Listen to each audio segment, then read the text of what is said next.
ठाकरे जो हैं वो इस प्रकार की राजनीति या फिर आप कह लीजिए धर्म वाली जो राजनीति है पहले नहीं किया करते थे। आखिर ऐसा क्या होता है कि राज ठाकरे कुछ इस प्रकार की राजनीति को करना शुरू कर देते हैं? जो राजनीति मंदिर और मस्जिद की होती है, जो राजनीति इस देश में शिक्षा, एजुकेशन, विकास और डेवलपमेंट पे होनी चाहिए, आज वो राजनीति मंदिर और मस्जिद के नाम की हो रही है। वो राजनीति हो रही है लाउड स्पीकर के नाम की, अजान के नाम की और चालीसा के नाम की। तो मैं राज ठाकरे को एक बात बता दूं कि अपने कानों को खोलकर ये बात अच्छी तरीके से अपने मन में, अपने जहन में बैठा लें कि इस देश के अंदर से कोई भी व्यक्ति ना तो मंदिर की आरती को समाप्त कर सकता है और ना ही मस्जिद की अजान को समाप्त कर सकता है। ये देश पहचाना जाता है अतिथि देवो भव के नाम से। ये देश पहचाना जाता है, जाना जाता है वसुदेव कुटुंबकम के नाते। ये देश जाना जाता है अपनी डेमोक्रेसी के नाते, ना कि ये देश जाना जाता है हिंदू और मुस्लिम के दंगे और फसाद के नाते। राज ठाकरे को आज एक चीज़ दिख गई है कि उत्तर प्रदेश के अंदर भड़काऊ भाषण देके, हिंदू मुस्लिम को आपस में लड़ाकर, जात पात के दंगे कराकर उत्तर प्रदेश के मुख्यमंत्री योगी आदित्यनाथ उर्फ अजय सिंह बिष्ट सरकार की अपनी जो है वो रिटर्न बना लेते हैं, सत्ता की कुर्सी पर काबिज हो जाते हैं। उन्हीं के लक्ष्य कदम पर आज राज ठाकरे चल रहे हैं और आप देख भी रही हैं कि राज ठाकरे जो हैं वो उनकी वाहवाही भी कर रहे हैं और कह भी रहे हैं कि महाराष्ट्र की ये एक बदनसीबी है कि महाराष्ट्र को योगी जी जैसा मुख्यमंत्री नहीं मिला। और मैं कहता हूं कि ये महाराष्ट्र की खुशनसीबी है कि महाराष्ट्र को उद्धव ठाकरे जैसा मुख्यमंत्री मिला और महाराष्ट्र को एक ऐसी सरकार मिली जिस महाराष्ट्र ने आज भी देश की आर्थिक राजधानी के तौर पर इस देश को संभाल के रख रखा है। महाराष्ट्र के मुख्यमंत्री ना तो जात पात देख रहे हैं, ना धर्म देख रहे हैं। कोई भी व्यक्ति अगर महाराष्ट्र में हिंसा फैलाता है तो उसको उठाकर जेल में डाला जाता है। As a reporter, as a देश के नागरिक, सिटीजन के नाते मैं आपसे पूछना चाहता हूं कि अगर कोई भी व्यक्ति देश में दंगे और फसाद करता है तो क्या उसको उठाकर जेल में नहीं डाला जाना चाहिए? डाला जाना चाहिए ना। जी, तो जिन उद्धव ठाकरे की आज आप तारीफ कर रहे हैं वो भी तो एक लंबे अरसे तक बीजेपी का दामन थाम के बैठे थे।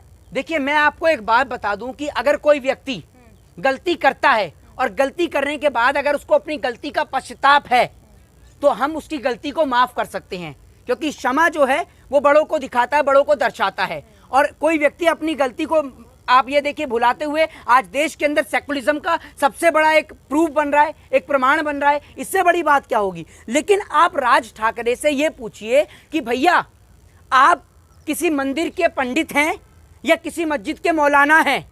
आप पंडित हैं, मौलाना हैं, क्या हैं? आप एक पॉलिटिशियन लीडर है ना राज ठाकरे। तो राज ठाकरे से आप ये पूछिए कि बीते इतने सालों से आप महाराष्ट्र की भूमि पर रह रहे थे, महाराष्ट्र में रह रहे थे, तो आप मुझे ये बताइए कि आपने पहले ये मुद्दा क्यों नहीं उठाया? आज आप सरकार में नहीं है तो आपका पूरा तन बदन में आग लग रही है, आपको एक तिलबली उठ चुकी है कि आप सत्ता में क्यों नहीं है और आप सत्ता में आने के लिए साम दाम दंड भेद की नीति को अपना रहे हैं। आप जिन मुसलमान के लिए इस देश के अंदर नफरत की राजनीति पैदा कर रहे हैं ना, उस मुसलमान के बारे में मैं आपको ज़्यादा डिटेल में तो नहीं लेकिन थोड़ा सा बता देता हूँ। इस देश के अंदर जिस तरीके से राजगुरु, सुखदेव, भगत सिंह और उसके साथ साथ चंद्रशेखर आज़ाद को याद किया जाता है ना, संविधान के लिए बाबा साहब भीमराव अंबेडकर को याद किया जाता है, उसी तरीके से इस देश की आज़ादी के लिए अशफाक उल्लाह खां, बहादुर शाह जफर जैसे लोगों को भी याद किया जाता है, बिस्मिल्लाह खां जैसे लोगों को भी याद किया जाता है। आप अशफाक उल्लाह खां के बारे में क्या जानती हैं? क्या पढ़ा है आपने इस देश के अंदर अशफाक उल्लाह खां के बारे में, मीर उस्मान अली के बारे में? मैं आपको बता दूं, और राज ठाकरे जी जिन कानों से आप सुनते हैं ना, इन दोनों कानों को खोलकर सुनिएगा और यही काम जो काम अंग्रेजों ने किया था वही काम आज आप कर रहे हैं। तो मैं बता देता हूं क्या था वो। आपको मैं बता दूं कि महात्मा गांधी के साथ जो है अशफाक उल्लाह खां जो है उनके साथ कार्य किया करते थे, लेकिन जब सविनय अवज्ञा आंदोलन चला, उसको वापस लिया गया, तो उन्होंने महात्मा गांधी का साथ छोड़कर वो चंद्रशेखर आज़ाद के साथ आ गए। चंद्रशेखर आज़ाद के साथ आकर उन्होंने काकोरी कांड जैसी घटनाओं में उनका साथ दिया। उसके बाद उन्होंने अंग्रेजों की जो ट्रेनें हैं, खजाने हैं, उनको लूटने का काम किया ताकि देश को आज़ाद कराया जा सके। और वो खजाना कोई अंग्रेजों के बाप का नहीं था, वो हिंदुस्तान का ही खजाना था जो अंग्रेज विदेशों ले जाया करते थे। तो मैं आपको बता दूं कि अशफाक उल्लाह खां जो है और चंद्रशेखर आज़ाद जो हैं और भी क्रांतिकारी साथी जो हैं, वहाँ एक जगह मीटिंग चल रही थी, तो वहाँ पर अंग्रेज सिपाही आ गए और अंग्रेज सिपाही जो है वो सबको पता चल गया कि अंग्रेज सिपाही आ गए, तो उन्होंने सब क्रांतिकारी साथियों को पकड़ लिया। लेकिन वहां से अशफाक उल्लाह खां और चंद्रशेखर आज़ाद भागने में कामयाब रहे। तो जो ब्रिटिश जो गवर्नमेंट है, जो ब्रिटिश ईस्ट इंडिया जो कंपनी थी, उसने पोस्टर्स लगवाए कि कोई भी व्यक्ति अगर चंद्रशेखर आजाद और अशफाक उल्लाह खां का पता बताएगा तो उसको इनाम दिया जाएगा। तो अपनों की गद्दारी के खातिर एक व्यक्ति ने अशफाक उल्लाह खां का पता बता दिया, चंद्रशेखर आजाद भाग गए, लेकिन अशफाक उल्लाह खां पकड़े गए। और जब अशफाक उल्लाह खां पकड़े गए तो जो ब्रिटिश ईस्ट इंडिया कंपनी है, अब सुनिएगा यहां से आप, ब्रिटिश ईस्ट इंडिया कंपनी उनको सरकारी गवाह बनाना चाहती थी, लेकिन उन्होंने अशफाक उल्लाह खां से कहा कि अगर ये हिंदुस्तान आजाद भी हो गया तो ये हिंदुस्तान सिर्फ हिंदुओं का रहेगा। तो अशफाक उल्लाह खां जानते हैं क्या जवाब देते हैं? अशफाक उल्लाह खां कहते हैं कि ये हिंदू और मुसलमान के नाम का जहर घोलना आप बंद करिए। ये जो हिंदुस्तान की जो आज़ादी का सपना है, अब ये सपना नहीं, अब ये सपना साकार होने वाला है और पूरा देश आज हिंदुस्तान की आज़ादी के सपने को पूरा करने में अहम भूमिका निभा रहा है। तो अशफाक उल्लाह खां ने सरकारी गवाह बनने से इनकार कर दिया और जिस कारण से 19 अक्टूबर के आसपास या 19 दिसंबर के आसपास जो है वो उनको फांसी की जो है वो सजा दे दी गई, क्योंकि उन्होंने जो है सरकारी गवाह बनने से इनकार कर दिया। तो वो थे अशफाक उल्लाह खां। तो देश की आज़ादी में जी आप 1947 की आज़ादी की बात कर रहे हैं और यहाँ कुछ जो साधु संत लोग हैं उनका कहना है कि आज अगर पाकिस्तान और इंडिया में लड़ाई होती है तो यहाँ के मुसलमान किसका साथ देंगे? ये सबको पता है, सब जानते हैं। इस बात का प्रमाण तो आपको इंडियन आर्मी दे देती है। इस बात का प्रमाण देने के लिए आपको किसी साधु महात्मा के घर का दरवाजा खटखटाने की जरूरत नहीं है।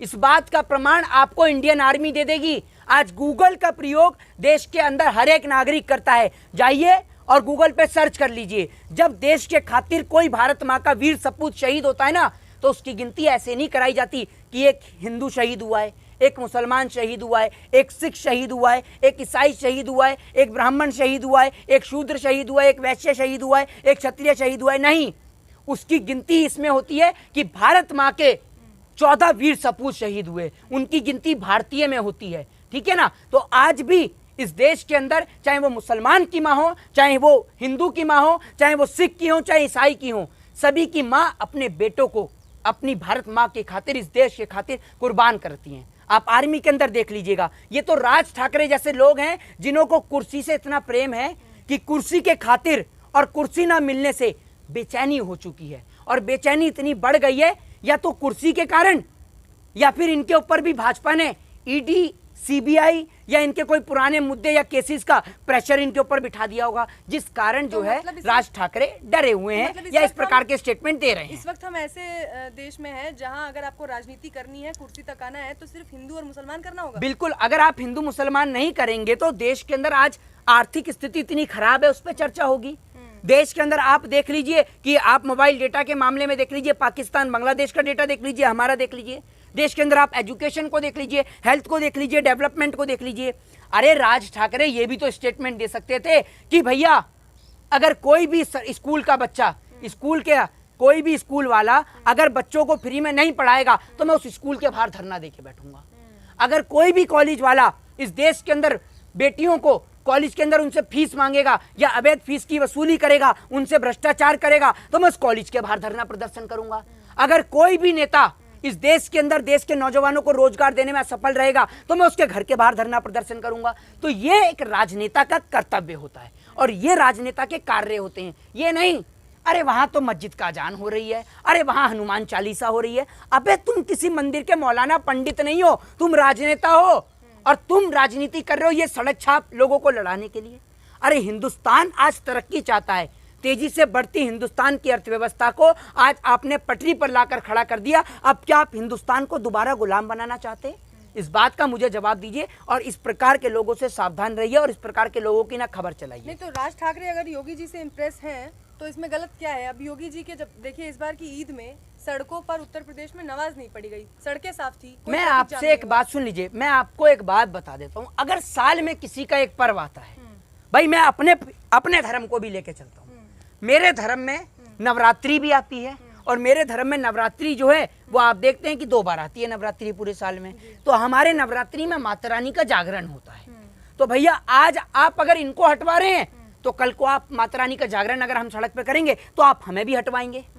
हमारे धर्म में क्या होता है कि भैया किसी के यहाँ पर बेटा हुआ, कुछ हुआ, तो लोग सुंदरकांड का भी पाठ का आयोजन कराते हैं, महामृत्युंजय मंत्र का जाप कराते हैं। तो आज अब अगर आप मुसलमान को टारगेट कर रहे हैं तो कल आप हमें भी करेंगे।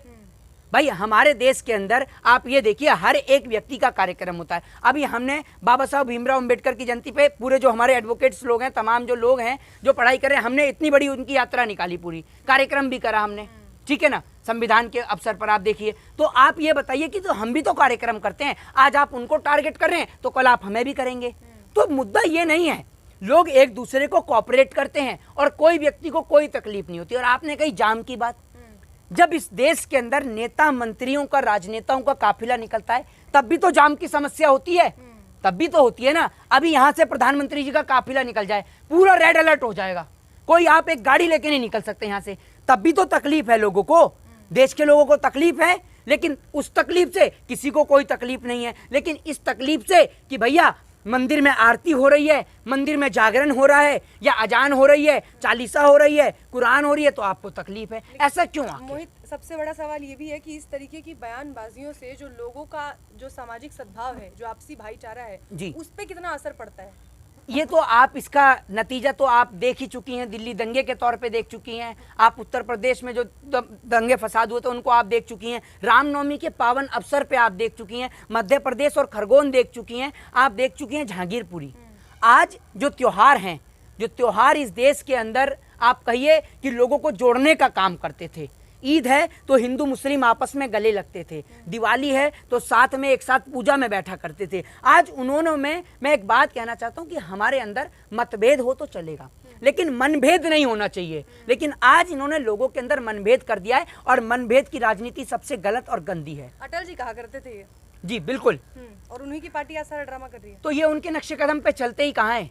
ये तो देश को जो है वापस से गुलाम बनाना चाहते हैं। मैंने अभी आपको एक अशफाक उल्लाह खां के बारे में बताया था, तो आपको मैंने बताया, तो राज ठाकरे भी आज वही काम कर रहे हैं जो काम अंग्रेजों ने किया था, वही काम कर रहे हैं देश को तोड़ने का। जय हिंद, जय भारत, वंदे मातरम।